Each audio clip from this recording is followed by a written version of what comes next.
Inanunsyo ni Pangulong Trump ang 10 araw na paghinto sa mga pag-atake sa infrastruktura ng enerhiya ng Iran at sinabing maganda ang takbo ng negosasyon sa Iran. Kasabay nito, dumating sa rehiyon ang 2,500 US Marines na maaring madagdagan pa ng 10,000 at may plano na para sa posibleng huling dagok.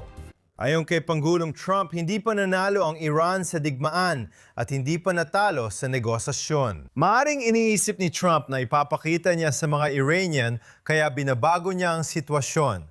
Nag-ulat si Steve Witkoff tungkol sa negosasyon. Kami, kasama ang iyong foreign policy team, ay nagpresenta ng isang 15 puntong listahan ng mga hakbang na bumubuo ng balangkas para sa isang kasunduan sa kapayapaan. Makikita natin kung saan hahantong ang mga bagay at kung mapapaniwala natin ang Iran na ito na ang mapagpasyang sandali at wala silang mabuting mapagpipilian kundi mas marami pang kamatayan at pagkawasak. Tinanggihan ito ng mga Iranian agad-agad.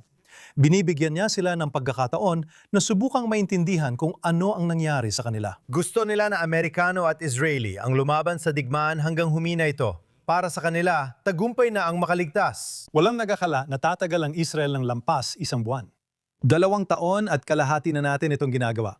Nasa bagong mundo na tayo at magugulat din sila. Samantala, nagpadala ang US Navy ng barko na may sakay na 2,500 Marines sa rehiyon. May mga ulat na ang administrasyon ng US ay naghahanda ng plano para bigyan ng huling dagok ang rehime ng Iran kung mabigo itong makipagnegosasyon. Sa dahilan ng deployment, una, kailangan maging handa ang Pangulo sa iba't ibang posibleng sitwasyon na hindi ko muna tatalakayin ngayon.